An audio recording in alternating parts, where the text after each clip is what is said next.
నిర్గమాకాండము 25వ అధ్యాయము 23వ వాక్యాన్ని చూద్దాం.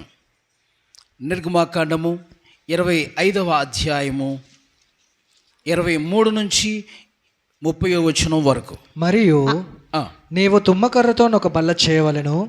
దాని పొడుగు 2 మూరలు, దాని వెడల్పు 1 మూర, దాని ఎత్తు 3 మూరెడున్నర. మేల్మి బంగారు రేకును దానికి పొదిగించి దానికి చుట్టూ బంగారు జవను చేయింపవలెను. దానికి చుట్టూ బెత్తడు బద్దె చేసి దాని బద్దెపైన చుట్టూను బంగారు జవ చేయవలెను.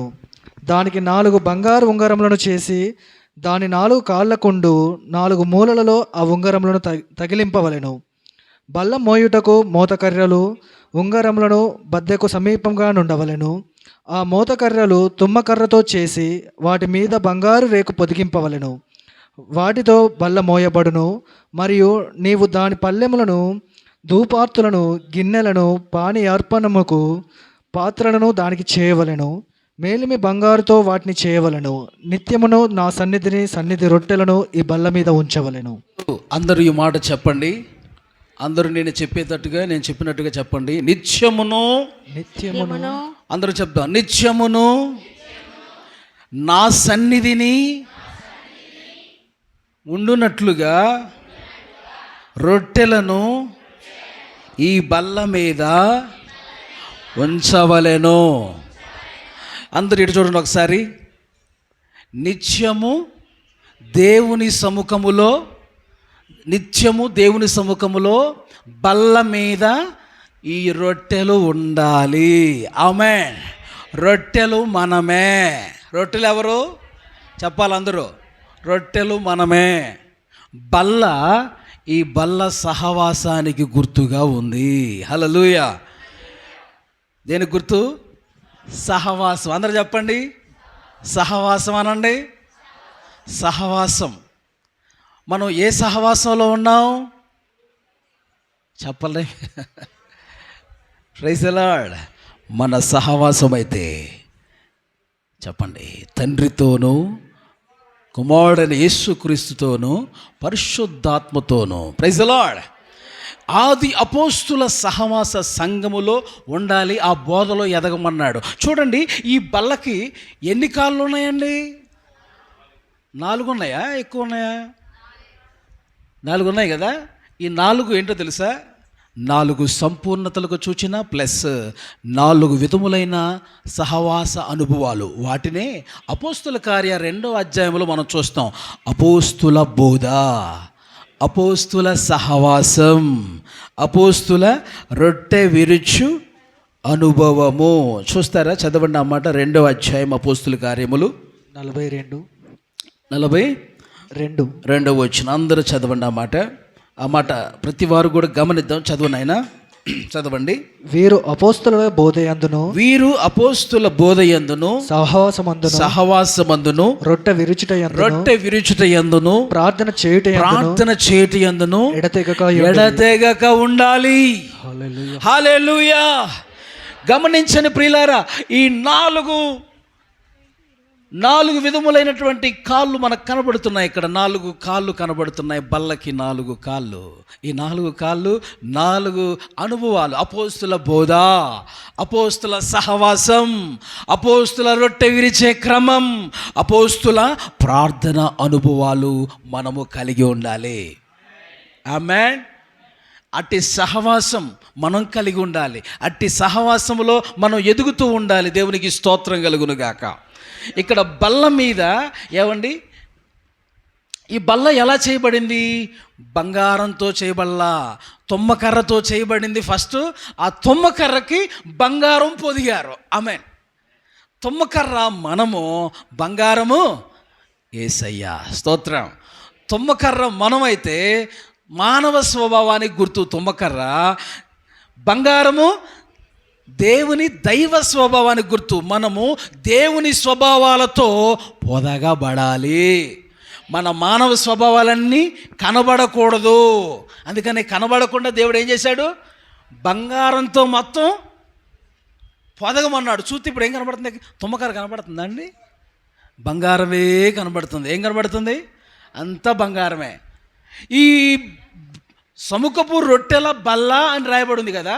ఈ సముఖపు రొట్టెల బల్ల అండి, దీని మీద కూడా బంగారం మొత్తం పొదిగారు. ఇక్కడ కొన్ని వస్తువులు, 4 వస్తువులు దీనికి ఉంచబడ్డాయంట. అక్కడ మీరు ఇందాక చదివారు కదా, ఏమండి, పల్లెము కూడా బంగారమే, దోపార్తులు కూడా బంగారమే. అక్కడ రాయబడింది ఏంటంట, పల్లెము, దోపార్తులు, గిన్నెలు, పానీయార్పణములు, పాత్రలు దానికి చేయవలెను. మేలిమి బంగారుతో వాటిని చేయవలెను. మేలిమి బంగారంతోనే చేయాలి. గట్టిగా చప్పట్లు కొడుతూ ప్రభు నామాన్ని స్తుతించుదాం. హల్లెలూయా. ప్రియులారా, గమనించండి, ఇక్కడ ఉన్నటువంటి శ్రేష్టమైన మాటలు మనం ధ్యానించబోతున్నాం. ఈ బల్ల సహవాసానికి గుర్తుగా ఉంది. స్తోత్రం. ఈ బలిపీఠం సిలువ అనుభవం అని మీతో మాట్లాడాను. దేవుణ్ణి ఆశ్రయించాలి, మన పాపాలు సిలువ దగ్గర ఒప్పుకోవాలి, బలిపీఠం దగ్గర. ఇంకా చాలా విషయాలు మీకు బోధించాను, ఒక మాటలో చెప్తున్నాను. అదనమాట. రెండోది చెప్పండి, గంగాలం అనే బాప్టిసం అనుభవం మనం రావాలి, బాప్టిసం తీసుకోవాలి నీళ్ళ ద్వారా. ఇంకా దాంట్లో చాలా విషయాలు మీకు బోధించాను, యూట్యూబ్లో మీరు వింటారు. తర్వాత 3వ అనుభవం ఏం చెప్పాను, దీపవృక్షం. చెప్పండి, ఈ యొక్క దీపవృక్షంలో నుంచి మనం దేవుని ఆత్మతో దీపవృక్షం దేవుని సంఘానికి చూచినని, ఈ సంఘం నిత్యం దేవుని ఆత్మ చేత మండుతూ ఎలుగుతూ ఉండాలని మనం నేర్చుకున్నాం. హల్లెలూయా. ఆ తర్వాత చాలా విషయాలు మీకు 2 వారాలు దీపవృక్షం గురించి బోధించాను. ఇప్పుడు మనం చూస్తున్నాం సముఖపు రొట్టెల బల్ల. నెక్స్ట్ అనుభవం సహవాస అనుభవంలో ఉండాలి మనం. హల్లెలూయా. సహవాస అనుభవం కలిగి ఉండాలి. ఏంటి సహవాస అనుభవం? ఎట్టి సహవాసంలో మనం ఉండాలని నేర్చుకుంటున్నాం. ఆది అపోస్తుల బోధ, ఆది అపోస్తుల సహవాసం, రొట్టె విరిచే అనుభవం, తర్వాత ప్రార్థన అనుభవాలు మనం కలిగి ఉండాలి. ఆమేన్. అది ఏ సహవాసంలో పడితే ఆ సహవాసంలో కాదండి. దీంట్లో ఉన్న శ్రేష్టమైన అనుభవాలు, ఇక్కడ రింగులు ఉన్నాయి, దీనికి రింగులు. ఈ రింగులు చూస్తున్నారా, ఇక్కడ ఈ సముఖపు రొట్టెల బలకు రింగులు ఇవ్వబడ్డాయి. ఇక్కడ బలిపీఠానికి రింగులు ఉన్నట్టుగానే దీనికి కూడా ఏమున్నాయండి, రింగులు ఉన్నాయి. ఎందుకంటే దీంట్లో కర్ర దూర్చి మోసుకొని వెళ్తారన్నమాట. హల్లెలూయా. దేవుని మేఘం కదిలిందంటే ఈ ప్రత్యక్ష గుడారం అంతా ఏం చేయాలి, తీసేసి ఎక్కడ మళ్ళీ మేఘం ఆగిద్దో అక్కడ మళ్ళీ ఎన్ని అక్కడ దించాలి, మోసుకొని వెళ్ళడానికి. ఇప్పుడు రింగుల్లో ఏం తురుస్తారు, కర్రలు. హల్లెలూయా. అంటే ఈ రింగులు ఏం సూచిస్తున్నాయంటే, మనం ఎక్కడికి వెళ్ళినా కానీ మనం నేర్చుకున్న క్రమాలు, మనం నేర్చుకున్న అనుభవాలు, ఏ ఊరు వెళ్ళినా ఎక్కడికి వెళ్ళినా అటు అనుభవాలు కలిగే ఉండాలి. ఆమేన్. ఇప్పుడు మ్యారేజ్ అయింది. మ్యారేజ్ అయితే ఏం చేయాలి చెప్పండి. ఇప్పుడు అమ్మాయి ఈ ఊరు, అబ్బాయి గోదరకని. హల్లెలూయా. సూత్రం చెప్పండి. రివర్స్లో మళ్ళీ చెప్పుకుందాం ఒకసారి. అమ్మాయిది గోదరకని, అబ్బాయిది భూపాలపల్లి. ఇప్పుడు ఏం చేయాలి, అమ్మాయి ఉపదేశంలో ఎదిగిన అమ్మాయి, అబ్బాయి అపోస్తుల ఉపదేశంలో పరిశుద్ధాత్మ అనుభవంలో ఎదగలేని అబ్బాయి. ఇప్పుడు ఏం చేయాలి, ఆమె ఇక్కడికి వచ్చింది, భూపాలపల్లి వచ్చింది. భూపాలపల్లి వచ్చి ఏం చేసింది, ఆయన అన్నాడు నేను వెళ్తున్న సంఘానికే వెళ్ళాలి అని. నేను వెళ్తున్న సంఘానికి వెళ్ళాలంటే ఆమంటది, మరి ఉపదేశ క్రమాలన్నీ నేర్చుకున్న అమ్మాయి కదా. ఇప్పుడు ఆ అమ్మాయి ఏమంటది, సరే చూద్దామని చెప్పేసి అని వెళ్ళింది. చూస్తే ఏమైంది, అక్కడంతా నామకార్థం, ఎదుగుదల లేదు, సరైన వాక్యం లేదు. అప్పుడు ఏం చేయాలి, చూసింది. నెక్స్ట్ వారం ఏం చేసింది, ఇలాంటి సంఘానికి వెళ్తే ఉన్న విశ్వాసం కాదు ఊడిపోద్దని చెప్పేసి అని మరలా ఎక్కడ నడిపించింది, భూపాలపల్లిలోనే మన సంఘం ఉంది. ఆమేన్. భూపాలపల్లిలోనే మన సంఘం ఉంది, గ్లోరియస్ సంఘం ఉందని చెప్పేసి అని ఈ సహవాసానికే ఆమె వచ్చి ఈ క్రమాల్లోనే ఆమె ఎదుగుచూ తన భర్తను కూడా అట్టి సహవాసంలో ఎదుగునట్లు చేస్తుంది. దేవునికి స్తోత్రం.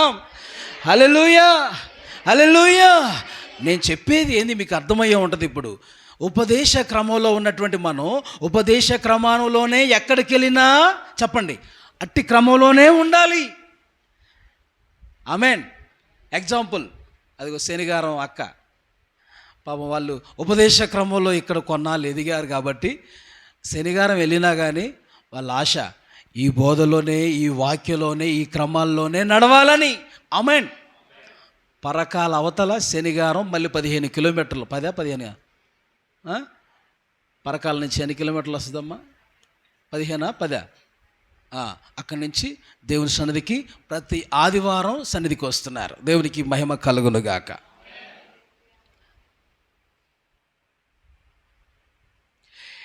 కనుక మనం ఎక్కడికి వెళ్ళినా కానీ ఈ ఉంగరాలు లేక ఈ రింగులు మనకు నేర్పిస్తున్న పాఠం ఏంటంటే దేవుని క్రమాలు, ఎక్కడికి వెళ్ళినా దేవుని క్రమాలు మనం పాటిస్తూ ఉండాలి. ఆమేన్. ఊరు ప్రయాణం చేస్తున్నప్పుడు కూడా, మీ అమ్మగారింటికి వెళ్ళినప్పుడు కూడా, మీ అత్తగారింటికి వెళ్ళినప్పుడు కూడా ఏం చేయాలి చెప్పండి?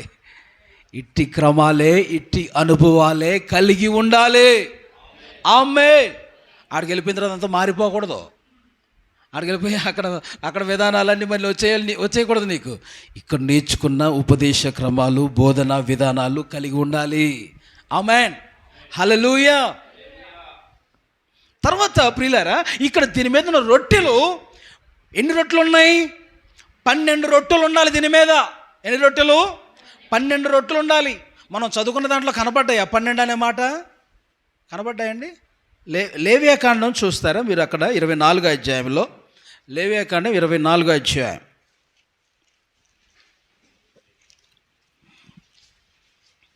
5, 6, 7, 8, 9 వచనాలు చూస్తే అక్కడ మనం చూస్తాం. నీవు గోధుమ పిండిని తీసుకొని దానితో 12 భక్ష్యములను వండవలెను. గోధుమ పిండితో చేయాలట. అవి 12 భక్ష్యములు చేయాలట రొట్టెలు. ఒక్కొక్క భక్ష్యమున సేరు పిండి ఉండవలను. యెహోవా సన్నిధిని నిర్మలమైన బల్ల మీద 6 భక్ష్యములు గల 2 దొంతులుగా వాటిని ఉంచవలెను. ఇప్పుడు 2 వరుసలుగా పేర్చారు. ఇక్కడ కనబడుతున్నాయా మీకు? ఎన్ని వరుసలండి? ఇటెన్ని? 6, పక్కన 6 లైన్గా పేర్చాలి. ఆమేన్. పేర్చే వాళ్ళు ఎవరు? యాజకుడు. చెప్పండి. క్రమంగా చక్కగా పేర్చాలి. సేవకుడు పని క్రమంగా చక్కగా ఉంచాలి సంఘాన్ని. ఆమేన్. వంకర టెంకర్లు కింద పడిపోయేలాగా ఉండకూడదు. సేవకుడు ఏం చేయాలి చెప్పండి? క్రమంగా పెంచాలి సంఘాన్ని. అక్రమంగా నడిస్తే చెప్పాలి, అక్రమంగా నడిస్తే కుదరదు. వారిని గద్దించి సరిచేసి క్రమంలో పెంచాలి. ఈ రొట్టెలు కూడా జారి కింద పడకుండా చక్కగా లైన్గా, ఎగుడు దిగుడుగా కాకుండా లైన్గా చక్కగా పేర్చే పని, సంఘాన్ని క్రమంలో పెట్టే పని దేవుని సేవకుడిది. స్తోత్రం. ఆ క్రమానికి ఏం చేయాలి? అప్పగించుకునే పని సంఘానిది అనండి. ఏం చేయాలమ్మా? అప్పగించుకునే పని ఎవరిది? సంఘానిది. క్రమంలో పెట్టే పని ఎవరిది? సేవకునిది. సేవకుడు ఏం చెప్తే దాని ప్రకారం చెయ్యాలి సంఘము. వారి మాటలకు విధేయులవ్వాలి. ఇక్కడ సేవకులు చక్కగా లైన్గా పేరుస్తారు. బంగారపు పల్లెములో అక్కడ ఆ రొట్టెలు పెట్టబడతాయి. స్తోత్రం. హల్లెలూయా. ఇప్పుడు ఆ రొట్టె, బైబిల్లో రొట్టె అనేటువంటి పిలువబడుతున్నటువంటి 12 రొట్టెలు 12 గోత్రాలకు సూచనగా ఉన్నాయి. ఆమేన్ చెప్పండి. ఒక్కొక్క రొట్టె యాకోబుకు పుట్టిన 12 మంది కుమారులు ఒక్కొక్క గోత్రం అని పిలువబడ్డారు. ఆమేన్. యాకోబు కుమారులు ఎంతమంది? 12 మంది. ఒక్కొక్కరు ఒక్కొక్క గోత్రం చొప్పున ఒక్కొక్క రొట్టె పెట్టాలి ఇక్కడ. అప్పుడు 12 మందికి సూచనగా 12 రొట్టెలు ఇక్కడ పెట్టడం జరిగింది. హల్లెలూయా. 12 అనే సంఖ్య బైబిల్లో ఇజ్రాయెల్ 12 గోత్రాలకు సూచన, ప్లస్ 12 మంది అపోస్తులకు కూడా సూచన ఉన్నది. ఈ బల్ల మోస్తూ ఉంది. 12 రొట్టెలను బల్ల మోస్తూ ఉంది. అలాగనే సంఘాన్ని ఏమండి, సంఘం కూడా దేవుని యొక్క సహవాసంలో, అపోస్తుల సహవాసంలో, అపోస్తుల బోధలో ఏమండి నిలబడి ఆ యొక్క సత్యాన్ని, ఆ యొక్క అనుభవాలని పాటించడానికి సిద్ధపడిందిగా ఉండాలి సంఘం. దేవునికి స్తోత్రం కలుగునుగాక. హల్లెలూయా.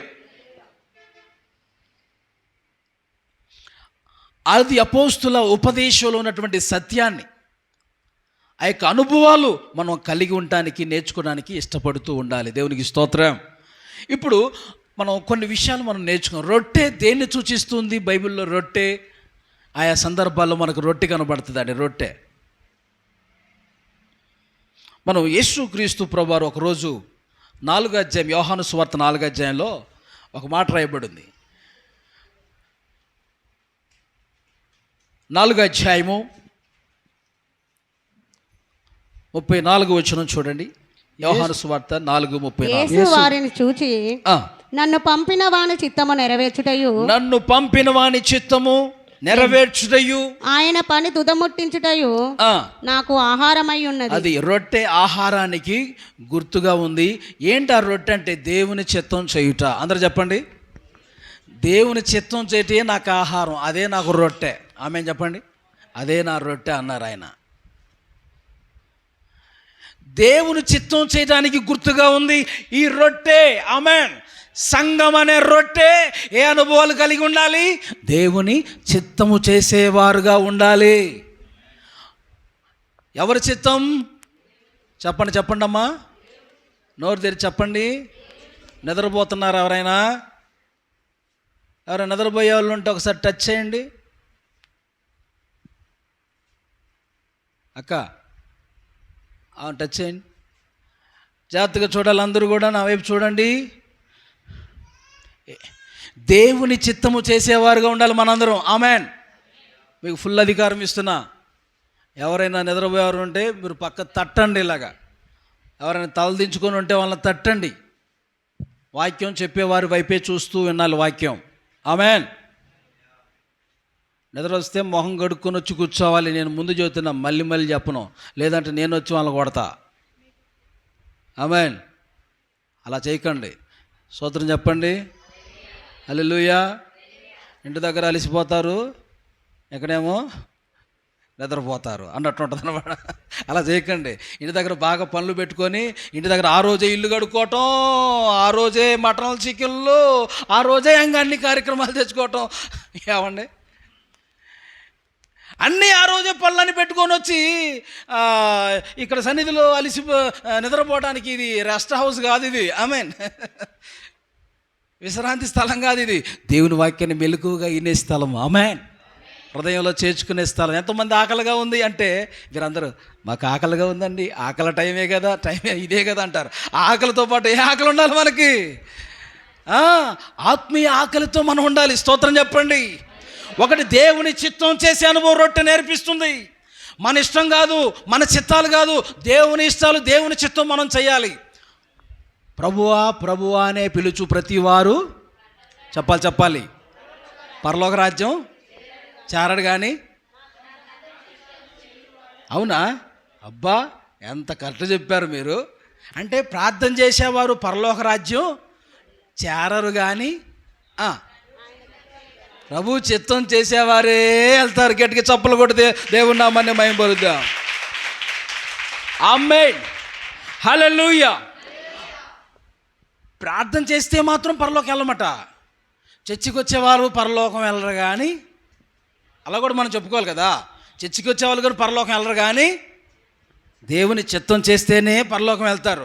వాక్యం వినేవారందరూ పరలోక రాజ్యం వెళ్ళరు కానీ వాక్యం చెప్తున్నది దాని ప్రకారం నడిచిన వారే పరలోక రాజ్యం ప్రవేశిస్తారు. హల్లెలూయా. అది ఇష్టం వచ్చినప్పుడే వచ్చేవారు, ఇష్టం వచ్చినప్పుడు, కష్టం వచ్చినప్పుడు యేసయ్య సన్నిధికి వచ్చేవారు పరలోక రాజ్యం చేరరు. నీకు ఇష్టం వచ్చినప్పుడు, నీకు కష్టం వచ్చినప్పుడు వస్తావా? దేవుని క్రమం ప్రతి వారం దేవుని సన్నిధిలో కనబడాలి. నియామక కూడికలు అని బైబిల్లో ఉన్నాయి. నియామక అంటే నియమించిన ప్రతి కూడికలో నీవు పాలు పంపులు పొందాలి. ఆమేన్. అన్ని క్రమాలకు అప్పగించుకోవాలి దేవుని సన్నిధిలో. హల్లెలూయా, హల్లెలూయా. ఒకటి చెప్పండి, దేవుని రొట్టె దేనికి సూచనగా ఉంది? దేవుని చిత్తము చేసే అనుభవము. బల్ల దేనికి గుర్తుని చెప్పాను? సహవాస అనుభవము.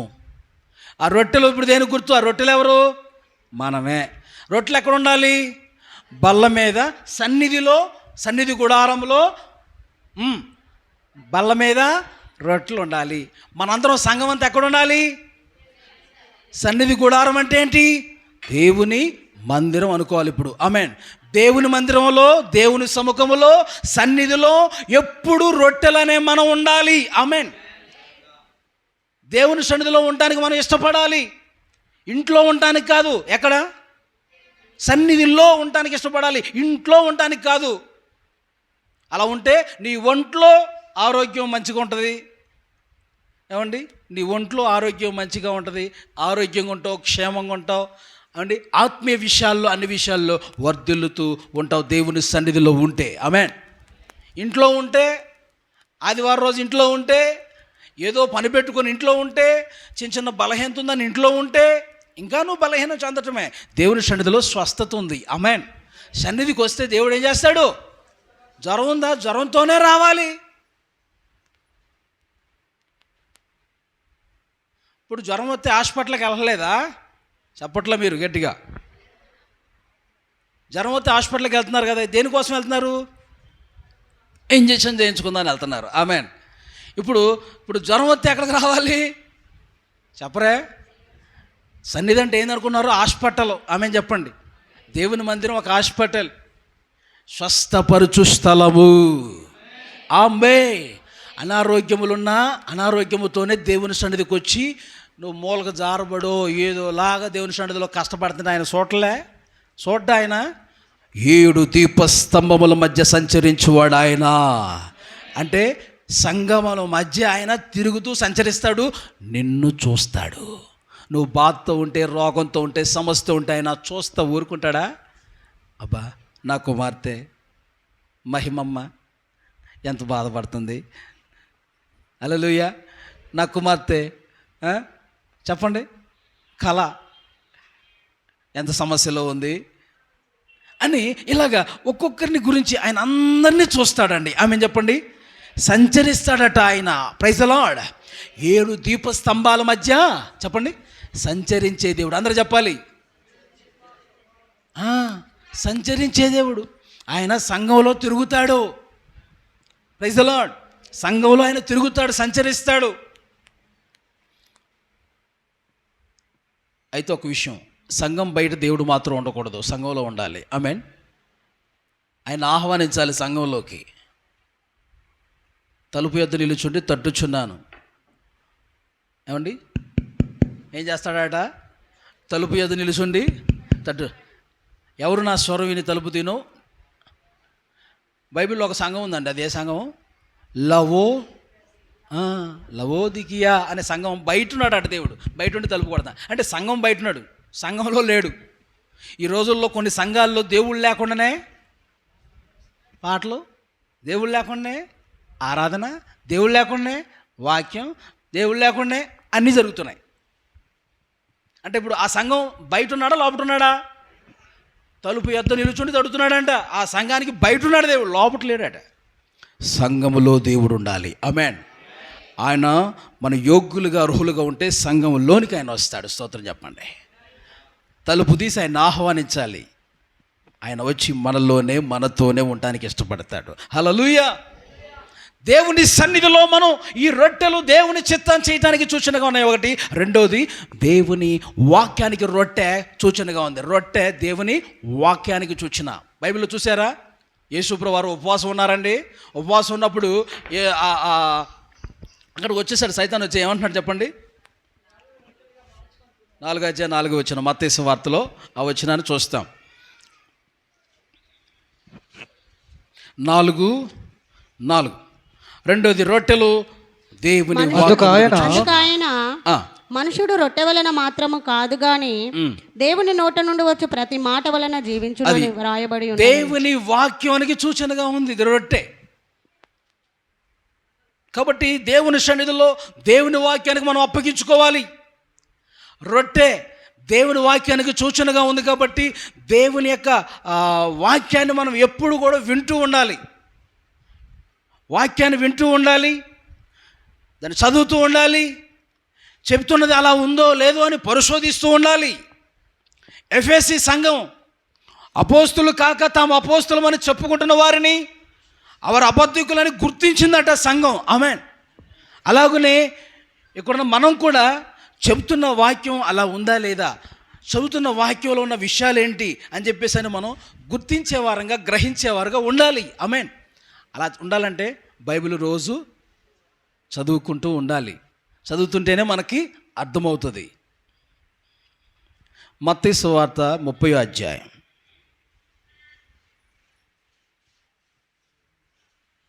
ఉందా మీ బైబిల్లో? తీస్తున్నారు మరి. అరే కొంతమంది పక్కన వాళ్ళ దాంట్లో ఉందేమని చూస్తున్నారేమో. నా దాంట్లో లేదు నా బైబిల్లో, మరి పక్కన వాళ్ళ బైబిల్లో ఉందా? ఉందా? పక్కన వాళ్ళ బైబిల్లో ఉందండి 30వ అధ్యాయం. ఎంత ఉంది? ఏమండి, రోజు బైబిల్ చదివితే నేను చెప్పగానే మీరు ఆగిపోయేవాళ్ళే. హల్లెలూయా. 30వ అధ్యాయం లేదు కన్నా అనేవాళ్ళు. హల్లెలూయా. మీరు చదవట్లా, తెలిసిపోతుంది నాకు. ఆది కాండం అంటేనేమో ప్రకటన గ్రంథం దగ్గర తెస్తారు. ఏమండి, ప్రకటన గ్రంథం అంటే ఆది కాండం దగ్గర తెస్తారు కొంతమంది. బైబిల్ రోజు డైలీ చదువుతూ ఉండాలి మనం. ఆమేన్. అలా రిఫరెన్స్ నేను చెప్పగానే చెప్పకముందే నేను ఏదన్నా పాయింట్ చెప్తున్నానంటే దానికి సంబంధించింది తీసి రెడీగా ఉంచుకోవాలి. అంత స్పీడ్గా ఉండాలి. హల్లెలూయా. పేజీలు ఎలా పట్టుకోవాలి తెలుసా? ఇక్కడ నెంబర్స్ ఉంటాయి కదా, అది గాను ఇరగమాగా లేవే గాను, వాటితో మనం పెట్టుకోకూడదు లింకు. ఆమె తలకాయ నొప్పి వాటితో. అవి చూసుకొని తీయొద్దు బైబిల్. నువ్వు బైబిల్ ఇటు పట్టాలి, ఇటు సగం పట్టాలి, ఇటు పట్టాలి. పాత నిబంధన కొత్త నిబంధన రెండు టచ్లో ఉండాలి. అలా పట్టుకో అలా తీసేయాలంటే టకాలమని. ఆమెన్. దేంట్లో తీయాలని చెప్తే దాంట్లో వెంటనే తీయగలిగిన వారుగా ఉండాలి. అంత చురుగ్గా ఉండాలి. గట్టిగా స్తోత్రం చెప్పండి. హల్లెలూయా. పర్లేదు, మన చర్చిలో సంఘబిడ్డలు బాగానే చదువుతారు. God bless you.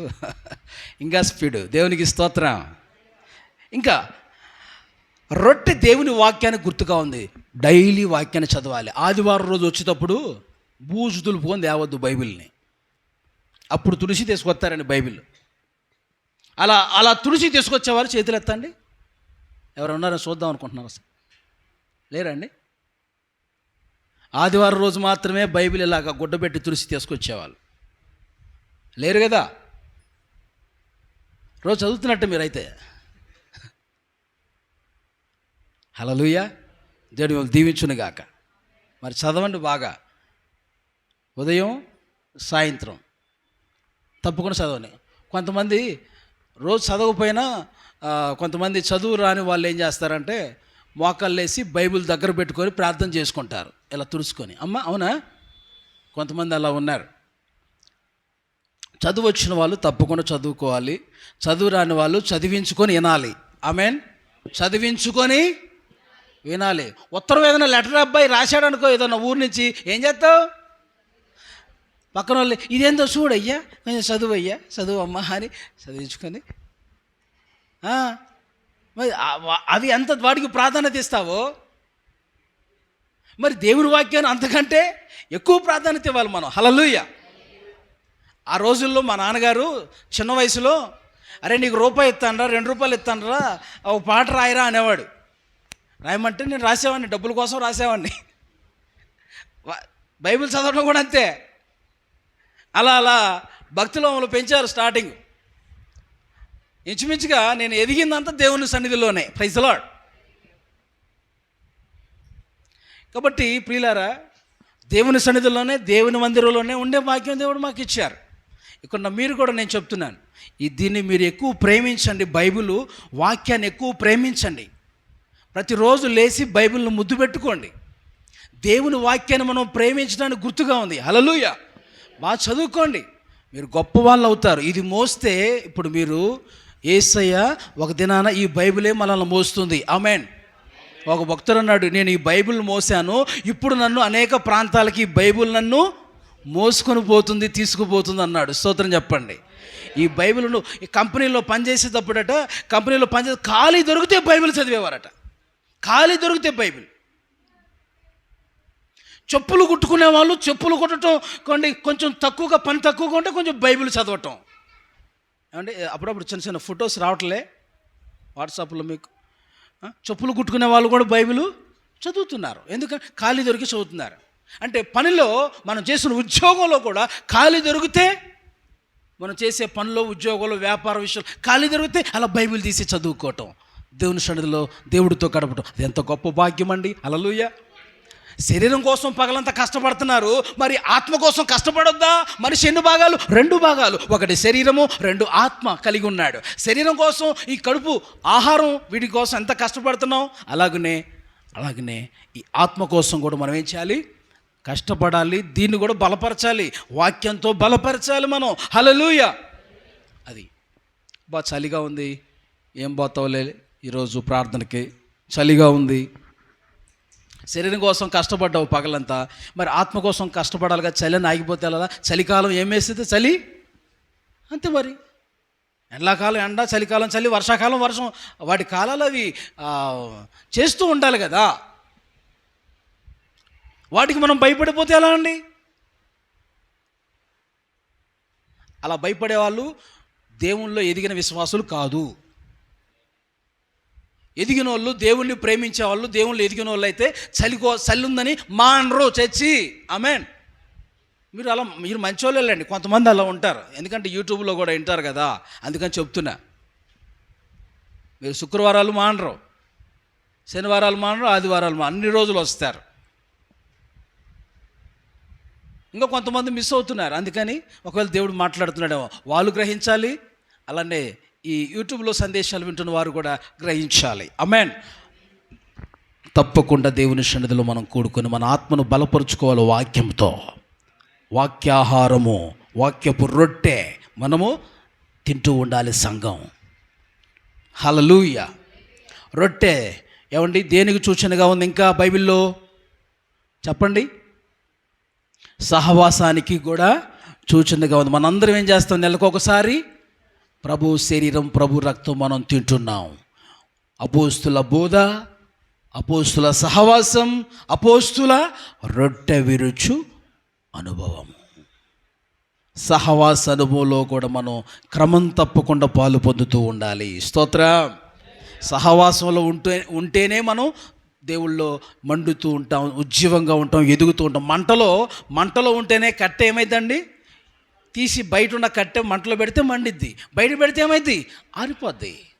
నువ్వు మండుతూ ఉండాలంటే మండుతున్న కట్టెల్లో ఉంటేనే మండుతావు. బయట తీయబడి విడిగా పక్కన పెట్టబడితే చెప్పండి నువ్వు ఆరిపోతావు.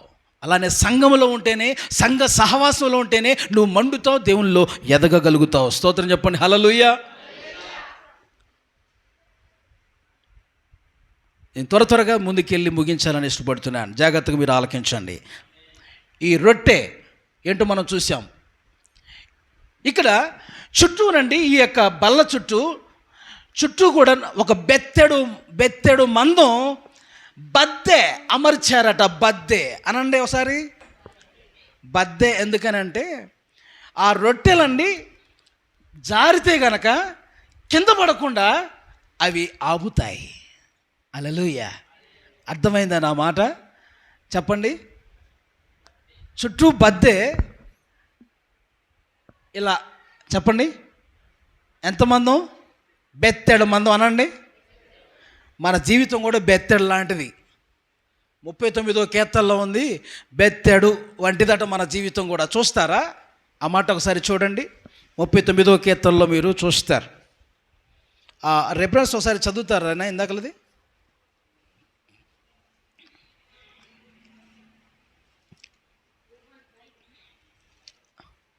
39:5. ఓకే, చదవండి.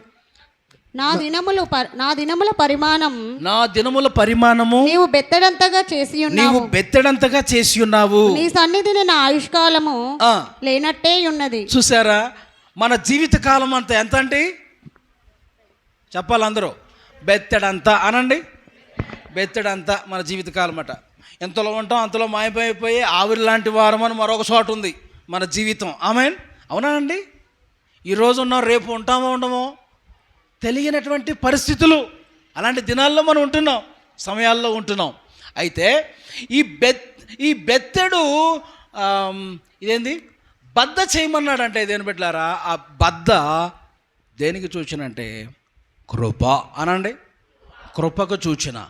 పడిపోకుండా జారిపోకుండా మనల్ని కాపాడేది కృప. హల్లెలూయా. ఆ బద్దే కృప అని రాసుకోండి. బద్దే దేనికి గుర్తంటే కృపకు సాదృశ్యం. కృప మనల్ని ఏం చేస్తుందంటే జారి పడకుండా కాపాడుతుంది. హల్లెలూయా. జారి పడకుండా కాపాడుతుంది. మనం కాపాడబడుదుముగాక.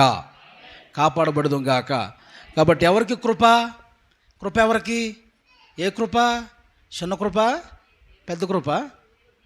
హల్లెలూయా. మన మినిస్టర్లో ఉన్నాడు, చిన్న కృప ఉంది, పెద్ద కృప ఉంటుంది. హల్లెలూయా. చిన్న అమ్మాయిని చిన్న కృప అన్నారు, పెద్ద అమ్మాయిని పెద్ద కృప అన్నారు. కృపల్లో కూడా రకాలు ఉన్నాయి. కృప వెంబడి కృప, అధికమైన కృప, చాలిన కృప. మీకు ఆ మధ్య చెప్పాను కదా, ఒక పిల్ల పుడితే కృప అని పెట్టుకున్నారు, రెండో పిల్ల పుడితే కృప వెంబడి కృప అని పెట్టుకున్నారు, మూడో అమ్మాయి పుడితే నీ కృప చాలని పెట్టుకున్నారట. హల్లెలూయా. అంటే కృపల్లో రకాలు ఉన్నాయి. విశ్వాసంలో కొలతలు ఉన్నట్లుగానే కృపలో కూడా అపరిమితమైన కృప ఉంది. స్తోత్రం చెప్పండి. విస్తరించిన కృప ఉంది. ఎవరికి కృప అని టైటిల్ పెట్టుకుంటే బైబిల్లో ప్రార్థించు ప్రతి వారికి కృప చూపుటకు ఆయన ఐశ్వర్యవంతుడై ఉన్నాడు. హల్లెలూయా. ప్రార్థించే వారికి కృప. ప్రార్థిస్తే ఏం కలిగిద్దమ్మా చెప్పండి? మనకి కృప చూపిస్తారు. ఏదైనా దేవునికి వ్యతిరేకమైన కార్యాలు చేసిన వారు దేవుని సన్నిధిలో ఒప్పుకొని క్షమాపణ అడిగినప్పుడు దేవుడు ఏమిస్తారు? కృపిస్తారు. కృపెత్తనాడు. కానీ మాటి మాటికి తప్పు చేసేసి, తిరుగుబాటు చేసి, దైవజనులకు వ్యతిరేకంగా మాట్లాడి, సేవకుల మీద వ్యతిరేకంగా మాట్లాడి, పక్కన వాళ్ళ మీద వ్యతిరేకంగా మాట్లాడి, తిట్టి కొట్టుకొని ఆయన చేసి క్షమించండి ప్రభువా అని దేవుడి దగ్గర ప్రార్థనలు చేస్తే దేవుడు మాటి మాటికి కృపిస్తాడా? 1-2 సార్లు చూస్తాడు, నీ పాపం అధికమైంది నాయన అని చెప్పేసి అని దానికి తగిన శిక్షను పంపిస్తాడట. కాబట్టి దేవుని కృపను ప్రేమను మనం చెప్పండి దుర్వినియోగం చేసుకోకూడదు. కృపిస్తున్నాడు కదా అని చెప్పేసి మాటి మాటికి తప్పు చేసేసి క్షమించను ప్రభువా, తప్పు చేసేసి క్షమించను ప్రభువా అని పొద్దుగులు ఎన్నిసార్లు చూస్తాడు ఆయన? ఒకసారి చూస్తాడు, 2 సార్లు చూస్తాడు, 3 సార్లు చూస్తాడు. మాటి మాటికి మనం అలాగా దేవుని ప్రేమను ఏం చేయకూడదండి? అలుసుగా చెప్పాలి, అలుసుగా తీసుకోకూడదు. ఆమేన్. అలుసుగా తీసుకోకూడదు. దేవుని ప్రేమను, దేవుడి కృపను దుర్వినియోగం చేయకూడదు, వ్యర్థపరచకూడదు. దాన్ని కృపిస్తున్నాడుగా ప్రతిసారి దేవుడు మనం కృపాకాలంలో ఉన్నాం. ఏ కాలంలో ఉన్నాం? చప్పట్లా గట్టిగా మీరు నోరు తెరవాలి. ఏ కాలంలో ఉన్నాం మనం? కృపాకాలం, పరిశుద్ధాత్మ కాలం, కృపాకాలం, కృపకు మూలమగు ఆత్మ, కృపాకాలంలో ఉన్నాం. ఓకే. మా సంఘం ఎత్తబడిన తర్వాత, సంఘం ఎత్తబడే వరకే కృప ఉంటుంది. ఆ తర్వాత ఏముండదండి? ఆ తర్వాత ఏముండదు? కృప ఉండదు. అంటే ఆ తర్వాత సంఘం ఎత్తబడితే శ్రమల కాలం ప్రారంభమైంది. కాబట్టి దేవుని సన్నిధిలో కృప దొరికే సమయంలోనే మనం ఏం చేయాలి? కృపను పొందుకుంటూ ఉండాలి. దాన్ని దుర్వినియోగం మనం చేసుకోకుండా జాగ్రత్త పడుతూ ఉండాలి. ఒకసారి స్తోత్రం చెల్లిద్దామా? హల్లెలూయా. కాబట్టి బద్దె ఇక్కడ రాయబడినటువంటి ఈ బల్ల చుట్టూ ఉన్నటువంటి ఈ యొక్క బద్దె దేని గుర్తుగా ఉంది? కృపకు గుర్తుగా ఉంది. ఆ తర్వాత నిర్గమాకాండం 25 అధ్యాయాలకు మీరు వస్తే అక్కడ తర్వాత బంగారు జవ చేయబడిందంట. బంగారు జవను అని అంటాడు.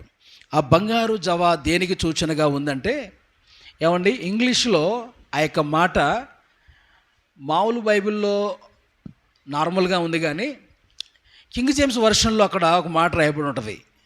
కింగ్ జేమ్స్ వర్షన్లో ఇంగ్లీష్లో ఏమని ఉంటుందంటే అక్కడ క్రౌన్ అని రాయబడింది. క్రౌన్ అంటే కిరీటము అని రాయబడింది. హల్లెలూయా. కిరీటము అంటే కిరీటము వంటిదిగా దాని చుట్టూ ఉండాలని దేవుడు చెప్పాడండి. అక్కడ నిర్గమాకాండం మీరు చదివిన భాగాన్ని ఒకసారి మళ్ళీ చదవండి. 5వ వచనమా 25వ అధ్యాయము 25 చదవండి. దానికి చుట్టూ బెత్తెడు బద్ద చేసి దాని బద్ద పైన చుట్టూను బంగారు జవ చేయవలెను. బెత్తెడు బద్ద చుట్టూ చదవండి, మళ్ళీ చదవండి అన్నమాట. దాని చుట్టూ బెత్తెడు బద్ద చేసి దాని బద్దె పైన చుట్టూను. బద్దె పైన ఎలా ఉండాలంటే చుట్టూ కూడా బంగారు జవ చేయాలి. ఆమేన్. ఆ బంగారు జవ అన్న దగ్గర ఇంగ్లీష్లో ఏం రాయబడి ఉందండి చెప్పండి.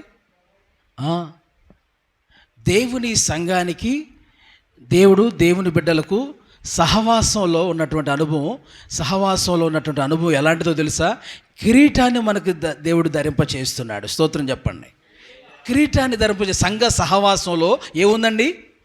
కిరీటం అనేది దేవుడు ఇస్తున్నాడు. సంఘానికి కొన్ని కిరీటాలు దేవుడు ఇస్తున్నాడు, సేవకులకు కూడా దేవుడు కొన్ని కిరీటాలు ఇస్తూ ఉన్నారు బైబిల్లో. అందుకని బైబిల్లో ఒక మాట చూస్తాం, మంచి పోరాటం పోరాడి తిని నా పొరుగు తుదముట్టించి తిని విశ్వాసం కాపాడుకుంటుని. దాంట్లో 3 అర్థాలు ఉన్నాయండి. 3 అర్థాలు. మంచి పోరాటం పోరాడాను అంటే మంచి సాక్ష్యం కలిగి ఉండాలి అని అర్థం. 3 విషయాలు చెప్తాను, దాంట్లో జాగ్రత్తగా ఆలకించండి.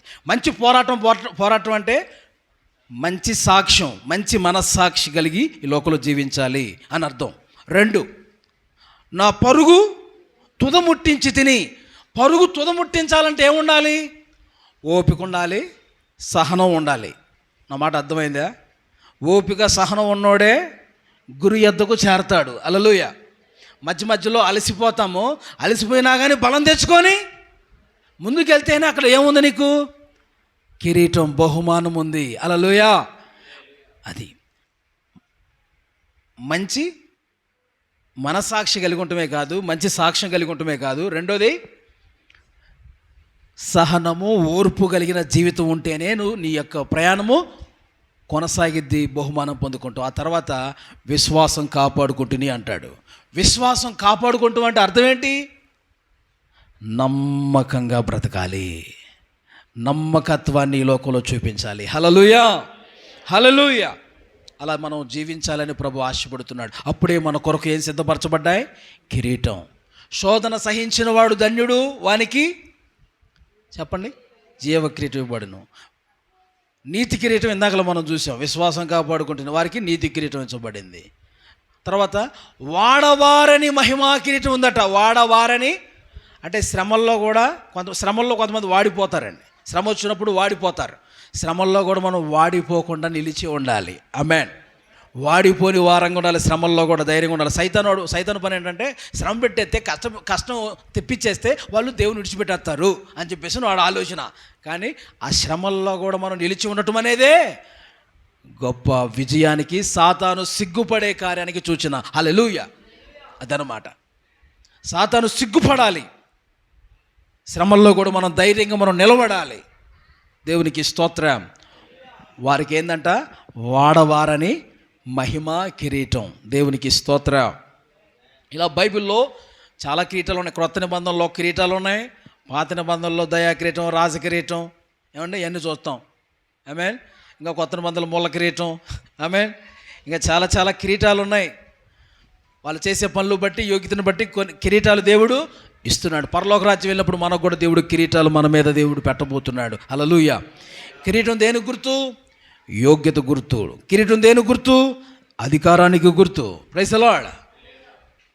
అధికారానికి ప్లస్ యోగ్యత, అర్హత, వాటికి సూచనగా ఉంది. దేవునికి మహిమ కలుగునుగాక. అటు అనుభవాలు మనం కలిగి ఉండాలి, యోగ్యులుగా ఉండాలి. కిరీటం పొందడానికి యోగ్యులుగా ఉండాలి. పరలోక రాజ్యం చేరడానికి యోగ్యత, అర్హత మనం సంపాదించుకోవాలి. హల్లెలూయా, హల్లెలూయా. గమనించండి దేవుని బిడ్డలారా, ఈ యొక్క రొట్టెల పైన మూత వేయాలండి. మూత వేయమన్నాడు దేవుడు. మూత వేస్తూ ఉండాలంటే దాని మీద. ఎందుకంటే దుమ్ము పడకుండా, ధూళి పడకుండా అది కాపాడబడుతూ ఉండాలి. మూత వేయబడాలి. హల్లెలూయా. ఆ బంగారపు గిన్నెతో ఏం చేయాలి చెప్పండి? మూత వేయాలి. గిన్నెలు ఉన్నాయి కదా అక్కడ 5 విషయాలు, అక్కడ 4 గిన్నెలు ఉన్నాయి కదా, ఒకసారి చదువునైనా టకటక ముగించుకుని చదువుకొని. నీవు దాని పల్లెములను పల్లెము అనండి ఒకసారి, అందరు చెప్పాలి నోరు తెలిసి. పల్లెం, ఇక్కడ పల్లెం కనిపెడుతుంది. పల్లెం బంగారు పల్లెం అంట. ఆ పల్లెం దేనికి గుర్తు తెలుసా అండి? సేవకులు, అక్కడ యాజకులు ఏం చేయారంటే, యాజకులు బంగారు పల్లెంలో ఉన్న రొట్టెలు తీసుకొని బంగారపు పల్లెంలోనే పెట్టుకొని తినాలి. ఆమెన్. కింద పడకుండా తినాలి. ఎలా తినాలి? కింద పడకుండా తినాలి. అదే వినయ భయభక్తులతో దేవుని సన్నిధిలో ఉండటానికే సూచనగా ఉంది. ఆమెన్. బంగారు పల్లెం దానికే సూచనగా ఉంది. వినయ భయభక్తులతో కింద పడకుండా జాగ్రత్తగా తినాలి.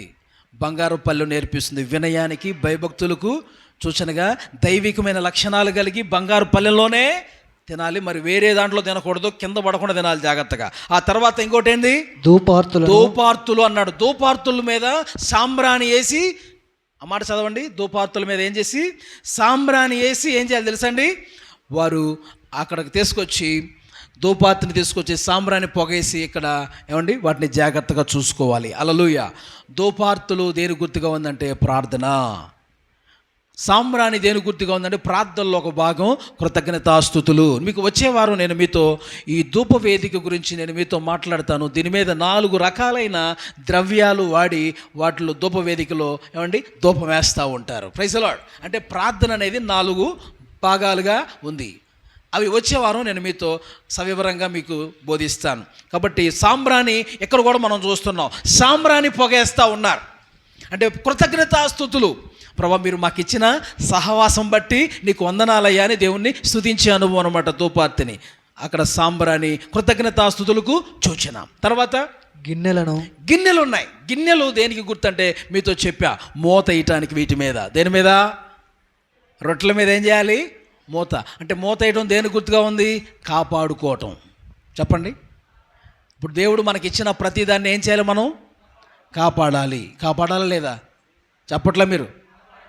ఎవరిని కాపాడాలి? యేసయ్యను కలిగి ఉంటే యేసయ్యని పొందుకున్న రక్షణ కాపాడుకోవాలి. దేవుడిచ్చిన తలాంతులు, పాట పాడే తలాంతులు దేవుడిస్తే పాట పాడి దేవుని ఆరాధించాలి. సంగీతం వాయించే తలాంతులు దేవుడిస్తే మూలకు పెట్టకూడదు. పాటలు పాడే తలాంతి ఇస్తే దేవుడు పాటలు పాడాలి. హల్లెలూయా. వాక్యం చదివే తలాంతి ఇస్తే వాక్యం చదవాలి. ప్రార్థన చేసే తలాంతి ఇస్తే ప్రార్థన అవకాశం ఇచ్చినప్పుడు చేయాలి. నాకు అవకాశం రాలేదని బాధపడకూడదు, ఇచ్చినప్పుడు చెయ్యాలి. అది లోబట్టం, అప్పగించుకోవటం అంటే. స్తోత్రం చెప్పండి. మేము చాలామంది సేవకులు ఉంటామండి. ఆ సేవకు దైవజనులకి ప్రేరేపణ అయితే పలానా వాళ్ళు ప్రార్థన చేయండి అంటే వాళ్ళే చేస్తారు. నాకు సమయం ఇవ్వలేదు, నాకు ప్రార్థనకి ఇవ్వలేదు, నాకు పాటకి ఇవ్వలేదు అని చెప్పేసి అని అలగటం ఉండదు. అలిగేవాడు ఎదగనివాడు. అలిగిన వారు ఎదగని వారు అని అర్థం.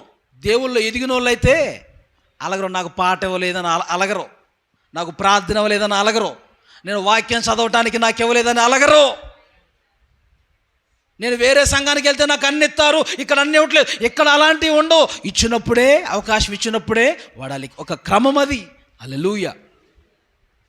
అధికారాలు కొరకు మనం ప్రాకులాడకూడదు. దేవుడు అవకాశం ఇచ్చినప్పుడే దేవుణ్ణి సద్వినియోగం చేసుకోవాలి. అది అపోస్తుల సహవాసంలోని అనుభవాలు. స్తోత్రం చెప్పండి. ఎక్కడ ఉన్నాం మనం? దేని దగ్గర ఉన్నాం? ఏమండి? గిన్నెలో. హల్లెలూయా. గిన్నెలు ఏంటి? చెప్పట్లే మీరు? కాపాడుకోవటం. మూతేసి రొట్టెలు కాపాడుకోవటం. అలానే మనం కూడా విశ్వాసాన్ని కాపాడుకోవాలి, పరిశుద్ధతను కాపాడుకోవాలి, సాక్ష్య జీవితం కాపాడుకోవాలి, నీతి కాపాడుకోవాలి. ఎక్కడ మనకున్న విశ్వాసం పోకూడదు, లోకంలో కలిసిపోకూడదు. ఆమేన్. హల్లెలూయా.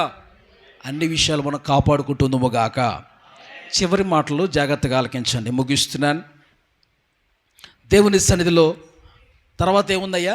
పానీయార్పణపు పాత్రలు. అంటే నువ్వు యేసు మీదే దాహం కలిగి ఉండాలి. నీ దాహం యేసయ్యే ఉండాలి. ఒక భక్తుడు ఒక పాట రాశారు.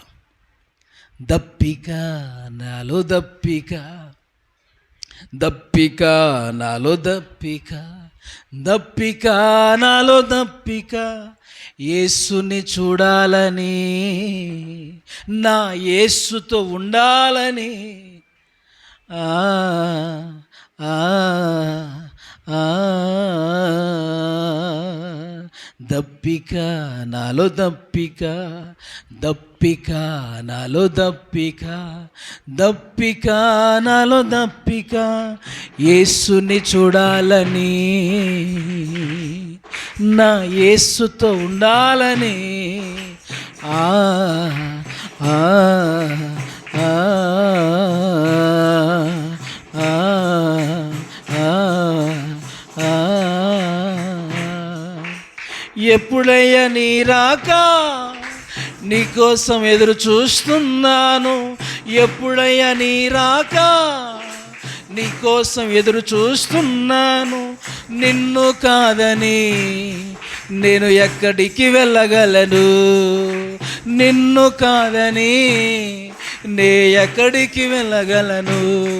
నీ పాదాలే నాకు శరణమయ్యా, నీ పాదాలే నాకు దప్పిక నాలో దప్పిక, దప్పిక నాలో దప్పిక, దప్పిక నాలో దప్పిక, యేసుని చూడాలని, ఆ యేసుతో ఉండాలని, ఆ ఆ ఆ హల్లెలూయా. దేవుని ఎడల దప్పిక కలిగి ఉందముగాక. ఏంటి దప్పిక? ఈ పాత్రలు ఉన్నాయి చూసారా, ఇక్కడ పాత్రలు దేవుని సన్నిధిలో దేవుని మీద దాహం కలిగి ఉండటానికి సూచనగా ఉన్నాయి. అందుకనే భక్తుడు 63వ కీర్తనలో ఉంటాడు, నిన్ను చూడాలని నా హృదయం, నా మనసు ఏమంటున్నాడండి, కృషించిపోతుంది అన్నాడు. హల్లెలూయా. నిన్ను చూడాలని ప్రభువా, నిన్ను చేరాలనయ్యా, నీతో ఉండాలని నా ప్రాణం కుళ్ళి కృషించిపోతుందయ్యా అంటాడు. హల్లెలూయా. అలా ఆశ ఉండాలి, అలా తపన ఉండాలి, అలా దప్పిక ఉండాలి. ఎవరి మీద? ఎవరి మీద దాహం? యేసయ్య మీద నీకు దాహం తపన కలిగి ఉండాలి. ఆమేన్. ఎవరి మీద అండి? యేసయ్య మీద దాహం. యేసయ్య మీద దాహం. యేసయ్య అంటే ఆశ. ఎప్పుడెప్పుడు ఆయనతో ఉండాలా, ఎప్పుడెప్పుడు ఆయనతో సహవాసం చేయాలా, ఆయనతో గడపాలా సమయం అని ఆశ. ఎప్పుడెప్పుడు యేసయ్య, మా యేసయ్య ఎప్పుడు వస్తాడా, ఆయన చేరాలా అనేటువంటి దాహము తపన కలిగి ఉండాలి. యేసయ్య ఎప్పుడు వస్తాడా అని ఆయన కోసం దాహం తపన కలిగి, నిరీక్షణ కలిగి ఎదురు చూస్తూ ఉండేదే దాన్నే ఏమంటారు చెప్పండి? దప్పిక. పాత్రలు మనకు నేర్పిస్తున్న పాఠం. దేవునికి స్తోత్రం. బైబిల్లో 7 రకాల పాత్రలు ఉన్నాయి మనం కలిగి ఉండాల్సినవి. మనం కలిగి ఉండకూడని 7 పాత్రలు కూడా ఉన్నాయి. ఈ లోకం మీద దేవుడు కుమ్మరించే 7 పాత్రలు ఉన్నాయి. కోపాగ్ని అనే పాత్రలు. అలాగే మనం కలిగి ఉండవలసిన పాత్రలు: రక్షణ పాత్ర, పరిశుద్ధాత్మ అనే పాత్ర, నూనె పాత్ర, అదే నూనె పాత్ర, పరిశుద్ధాత్మ పాత్ర, రక్షణ పాత్ర, నూనె అనే పాత్ర. ఇలాగ బైబిల్లో 7 రకాల పాత్రలు కూడా ఉన్నాయి. దేవునికి స్తోత్రం. అనుభవాలు మనం కలిగి సిద్ధపడదుము గాక. ఇంతటితో సందేశం ముగించబడింది. కనుక ప్రియులారా, దేవుని సన్నిధిలో ఈ సముఖపు రొట్టెల బల్ల అనుభవాలు మనం కలిగి ఉందుముగాక. ఏమండి, మీకు రింగులు కూడా చెప్పాను. రింగులు అంటే దేవుని యొక్క నడిపింపుకు సూచన. ఎక్కడికి వెళ్ళినను మనం దేవుని యొక్క క్రమాలు అనుసరిస్తూ జీవించాలి. ఈ కాళ్ళు దేని గుర్తు? సంపూర్ణతలకు 4 విధములైన సంపూర్ణతలకు సూచన, ప్లస్ అలాగనే 4 రకాలైన సహవాస అనుభవాలు. అదే అపోస్తుల సహవాసము, అపోస్తుల బోధ, ఏమండి రొట్టె విరిచే క్రమము, ప్రార్థన అనుభవాలకు కూడా ఈ బల్ల సహవాసానికి గుర్తుగా ఉందని మీతో మాట్లాడాను. ఆ యొక్క రొట్టె అనుభవంలో కూడా మీతో సహవాస అనుభవానికి చూసినని మనం చూసాం. దేవునికి స్తోత్రం. కాబట్టి ఈ సంఘం ఏమండి నిత్యం కూడా మనం ఉండవలసినటువంటి అనుభవాల్లో రొట్టె ఏ విధంగా వేటిని పోల్చబడి ఉందన్న విషయాలు కూడా మనం నేర్చుకున్నాం. ఆ తర్వాత చుట్టూ ఉన్నటువంటి బద్దె దేని గుర్తు చూసాం. చుట్టూ కిరీటము పోలినటువంటి బంగారపు జవ ఇక్కడ మనం చూస్తాం. ఆ విధంగా ఆ కోణాలతో అది చేయబట్టం మనం చూస్తున్నాం. దేవునికి స్తోత్రం కలుగునుగాక.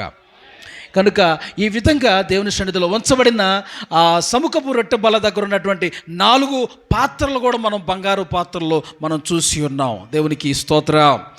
అట్టి అనుభవాలు మనం కలిగి దేవుని కొరకు మనందరం సిద్ధపడదాం. ఈ మాటలు మన వెనుకడిలో ప్రభు దీవించునుగాక. ప్రార్థన చేసుకుందాం అందరూ కూడా. దేవా స్తోత్రం స్తోత్రం స్తోత్రం. ప్రభువా, సహవాస అనుభవం మేము కలిగి ఉంటాం. బల్లను సహవాస అనుభవం నిత్యము నీ సన్నిధిలో ఉండినట్లుగా రొట్టెలమైన మేము అయ్యా సహవాసములో ఉంటామయ్యా. నిత్యము నీ సన్నిధిలో మేము ఉండాలయ్యా. నిత్యము పరలోక రాజ్యమందు కూడా మేము ఉండాలయ్యా. నిత్యము నాయన నీ యొక్క మందిరంలో ఉండాలయ్యా. అయ్యా, ప్రతి వారం మేము తప్పకుండా నీ సన్నిధిలో రొట్టెలమైన మేము నీ సన్నిధిలో ఉండాలయ్యా. ప్రార్థన చేసుకుందాం.